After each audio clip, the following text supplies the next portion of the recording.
Hey, Pete here for Studio Live today, and why does my studio look so messy? Well, I'm about to show you how to record 4 and even up to 6 tracks here in GarageBand iOS using a multi-channel interface, the Steinberg UR44. So let's go.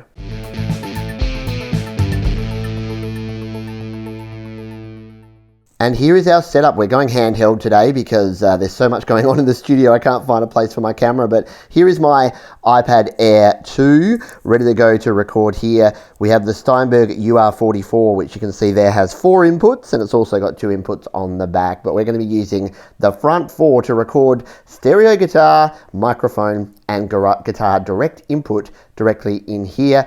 I've got my Lightning to USB 3 adapter there. I've got a powered USB hub. I've got it all happening here. If you want to know how to set all of this stuff up, I have plenty of other videos which show you exactly how to do that. But for now, what I'm going to do is get this set up so that I can start recording. And here we have my recording setup. So you can see here I've got my MXL 550 large diaphragm condenser there, which I'll be using for vocals. I need to add a pop filter to that one. And I've got a stereo pair down here. These are Audio-Technica somethings. They're just little dynamic microphones. In fact, they're AKG. In fact, I can see what they are. They're AKG D40s. So these are used probably more for instruments and for like drum overheads and the like, but they're just little dynamic microphones. They're pretty clear, get a pretty good sound from those. So that's what I'll be using to record my guitar. I'll show you how we set that up in a moment. So we'll be going into inputs number 1 and 2 there. We've got input number 3, we're going to have our microphone here, and input 4, we're going to get a guitar cable and plug in direct, just so that we can show that with my one performance, we're going to be recording 4 tracks. Sorry, slight update to our inputs here. We've actually got the microphone here for vocals, the condenser into input 1, and I'm going to put my guitar directly into input 2, which means that I can turn off the phantom power for 3 and 4 for my dynamic microphone. So I'll put my guitar stereo pair here in 3 and 4, and then I'll have my microphone in 1 and my guitar direct signal in 2. All of that's important because we need to jump over and set up here on the iPad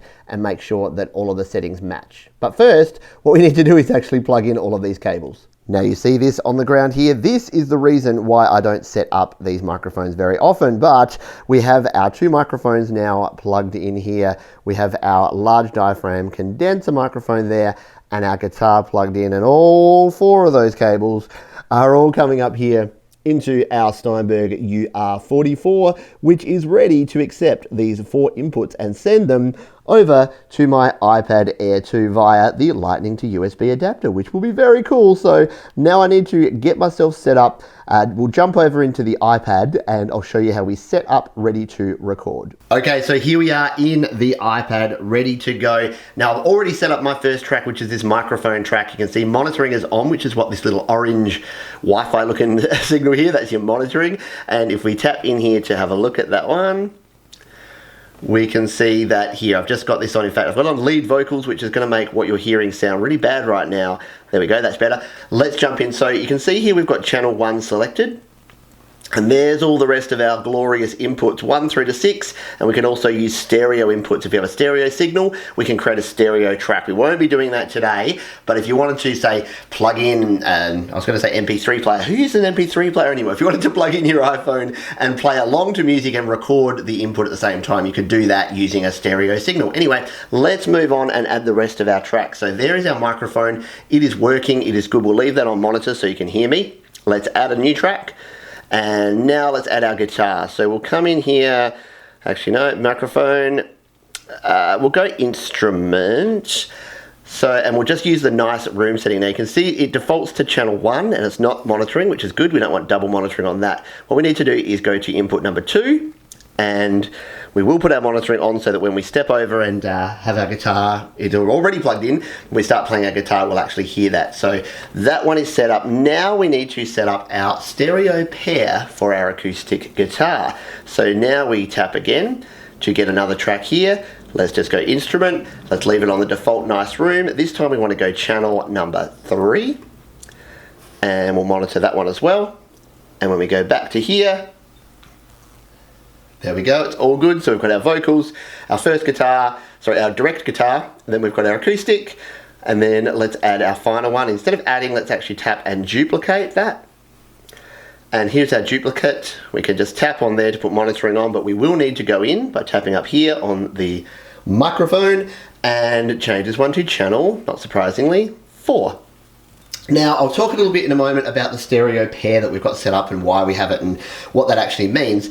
But what we want to do here is actually come into our settings over here and adjust the panning here. So our track number 4, we are going to pan hard to the right, and then we're going to come back to here, go back to our tracks here and go to track 3, our 3rd channel here, pop back in here, and we're going to pan that one hard. We'll go back here.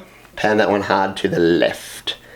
So now when we start playing and monitoring our audio, when I'm listening back, we'll actually hear this one here on the left, this on the right, wrong way around, this one here on the left, this on the right, and this one right up the middle. And our vocals, of course, will also be right up the middle. So what I'm going to do now is I'll do a little bit of level testing and get everything set up off camera, and then I will come back and show you, and we'll do a test recording now that we are set up ready here to record across 4 different tracks.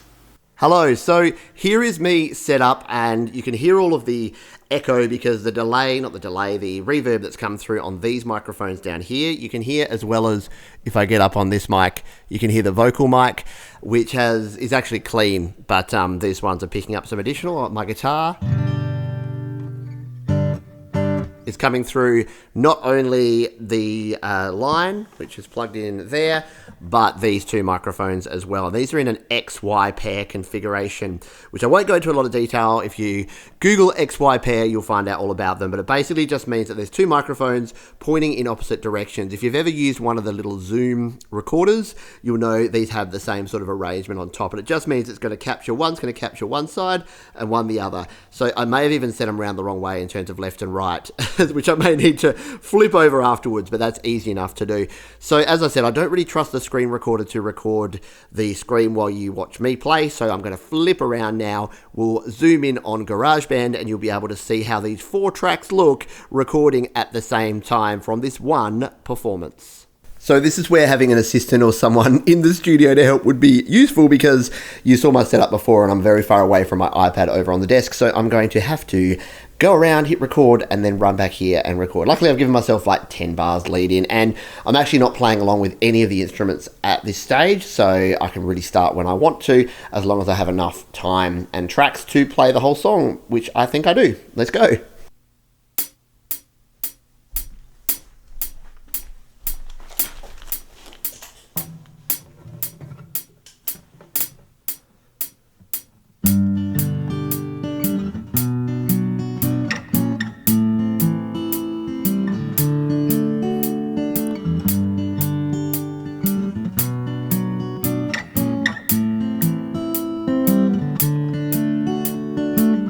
There was a time when we used to play outside, didn't worry who was around. We were free and we didn't have a care about the things we put in the air.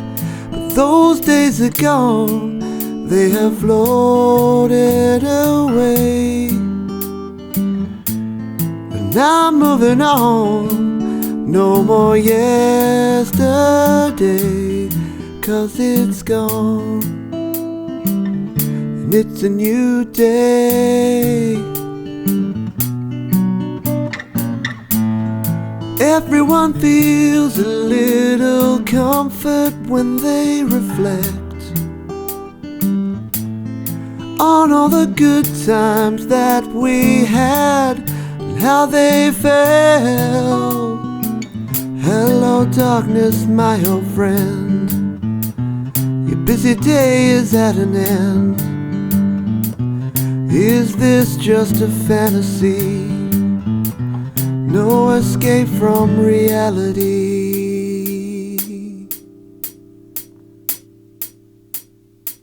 Okay, and that should stop right now. Alrighty.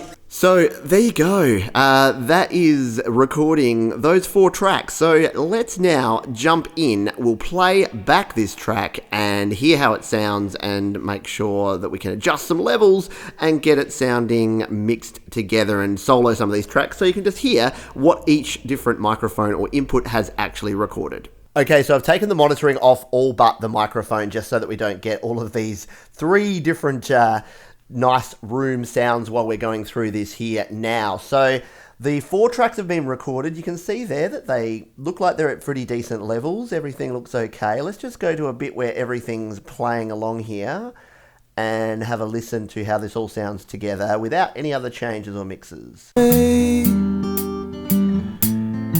now I'm moving on, no more yesterday, 'cause it's gone. And it's a new day. Alright, sounds okay so far. Vocals just a little bit loud. We'll just drop those down. And in fact, let's change the vocals back to one of our other settings. We'll actually put them back onto probably lead vocals. Where are we? Not fun. Vocals. Lead vocals. And this is gonna change how I sound now as well. I've just realized because I'm talking through this now. That's okay. Turn some of that hall down a bit. Just adjust the tone. And we don't need much pitch control, I hope. All right, let's go back and come down here. Play another section here. Hold it away. And now I'm moving on. No more yesterday, 'cause it's gone. Okay, that's not sounding good at all. Let's undo all of that. Let's instead go in here and just not try and cheat, and let's just throw in some little bit of reverb and a little bit of echo on the master reverb. Let's go subtle here. We don't need all of that extra processing power. Anyway, there's probably too much reverb. Now you're going to be distracted while I'm talking. Just about that. And that. All right.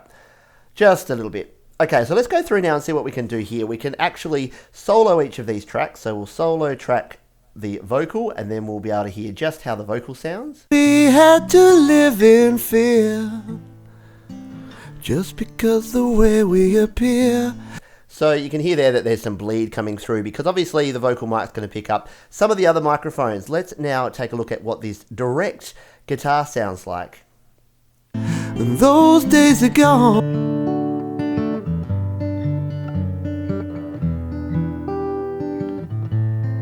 Okay, so not too bad, but like most direct guitar, you'll see I've had to change the solo so you can hear me again, this dodgy audio setup. But again, it's the sound you get from a direct plug-in guitar into an interface isn't amazing, which is why we have our stereo pair down here. So let's listen to them together first of all, and I'll turn off the vocal just before and hear how these sound. Now I'm moving on, no more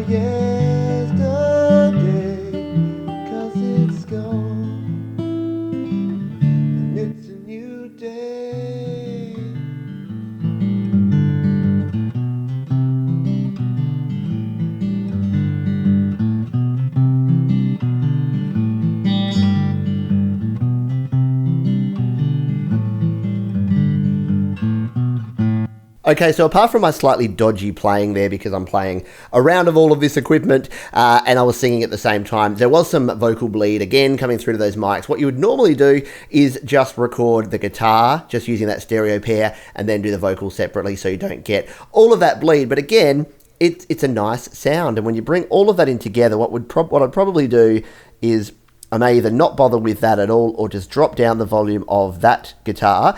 But that stereo guitar just really gives you a nice sort of spectrum of sound. So you get that clarity, that richness of sound. You get the nice microphone sound as opposed to the direct sound. and you're getting that sort of wider stereo sound as opposed to just a mono guitar that you plonk. And you can do the same sort of thing, record a guitar, double it, put it one left, one right. That's absolutely fine if you've only got one microphone. You can't have this set up. But if you've got two mics and two inputs, it's a pretty cool way to mic up and record your guitar. Let's just have another little listen to this entire 4 tracks here now playing together. Everyone feels a little comfort when they reflect on all the good times that we had and how they felt. But when we look back, we have our rose-colored glasses on. Let's take the best of what we had and make a new day.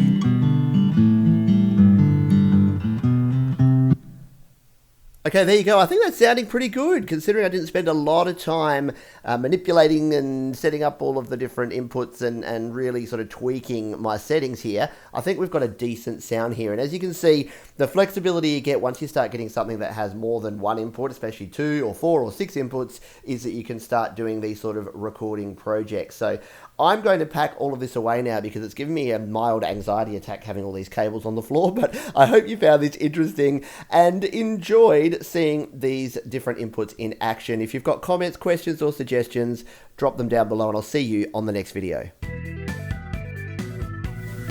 I need some help with all of these cables. If you would like to subscribe to the channel, you can click on the link over on the right hand side. There's 2 rectangles with some other videos in there. And if you want to go to studiolivetoday.com, you'll probably see a picture of me crying because I have to clean up all this. See you next time.